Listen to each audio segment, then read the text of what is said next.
Quinta, 24 de julho. Granizo, gafanhotos e escuridão.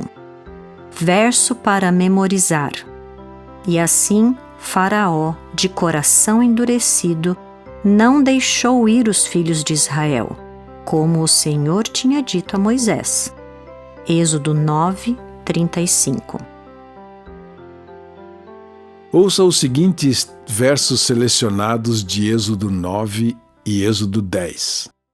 O Senhor disse a Moisés: Levante-se de manhã cedo, apresente-se a Faraó e diga-lhe: Assim diz o Senhor, o Deus dos Hebreus: Deixe o meu povo ir, para que me adore.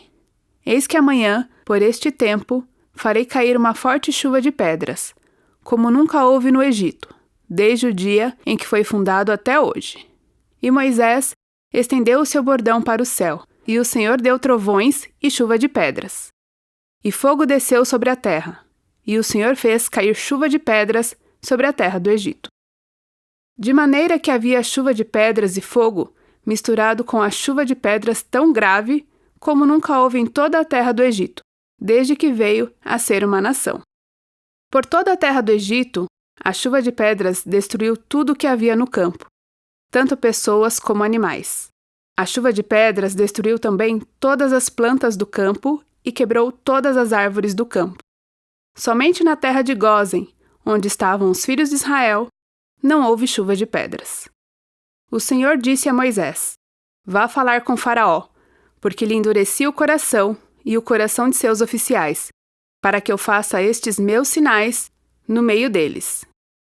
Moisés e Arão apresentaram-se a Faraó e lhe disseram: Se você não deixar o meu povo ir, eis que amanhã trarei gafanhotos ao seu território. Eles cobrirão de tal maneira a face da terra que não será possível ver o chão. Comerão o restante que escapou, o que restou depois da chuva de pedras, e comerão todas as árvores que crescem no campo. Os gafanhotos encherão as suas casas, as casas de todos os seus oficiais e as casas de todos os egípcios, como nunca viram os seus pais, nem os seus antepassados, desde o dia em que se estabeleceram na terra até o dia de hoje. Moisés virou-se e saiu da presença de Faraó. Então o Senhor disse a Moisés: Estenda a mão sobre a terra do Egito, para que venham gafanhotos sobre a terra do Egito e comam toda a vegetação da terra, tudo o que a chuva de pedras não destruiu.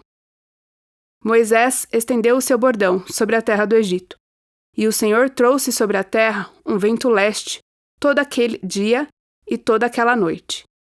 Quando amanheceu, o vento leste tinha trazido os gafanhotos. E os gafanhotos se espalharam por toda a terra do Egito e pousaram sobre todo o seu território. Eram muito numerosos. Antes destes, nunca houve tantos gafanhotos, nem depois deles virão outros assim.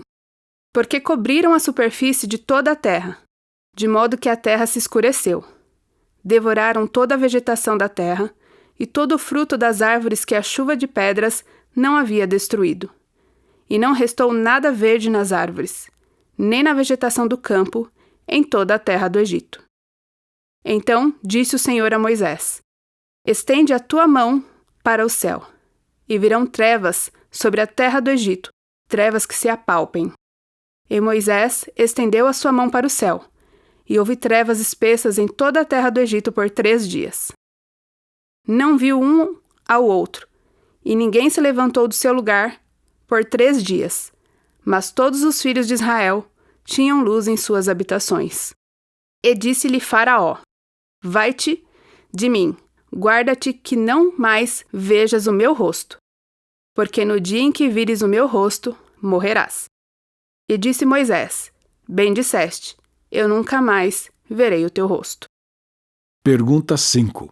Essas pragas fizeram o faraó mudar de ideia? Nut era a deusa egípcia da atmosfera e do espaço sideral, retratada como aquela que controlava o que ocorria sob o céu e na terra.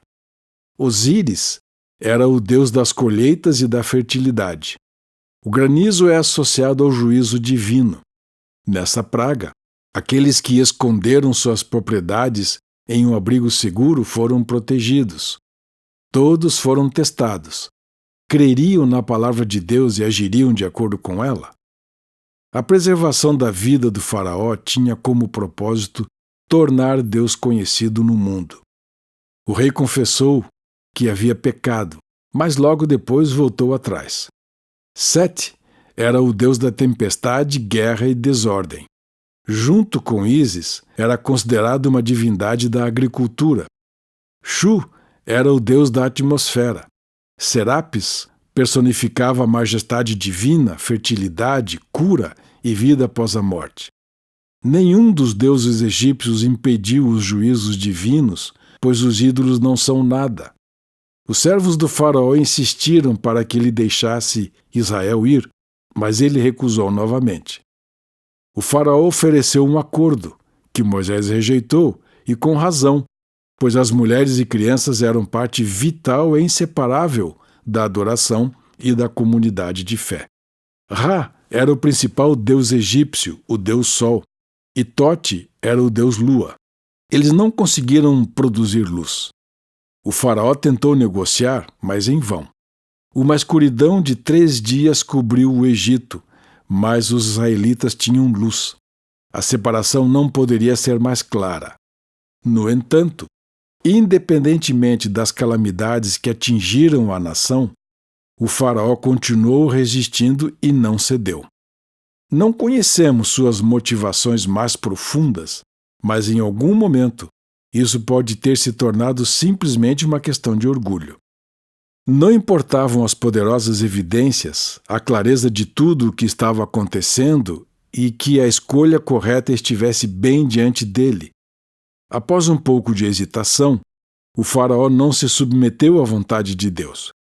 Por outro lado, seus servos declararam: até quando esse homem será um perigo para nós? Deixe essa gente ir para que adorem o Senhor, o Deus deles. Será que o rei ainda não sabe que o Egito está arruinado?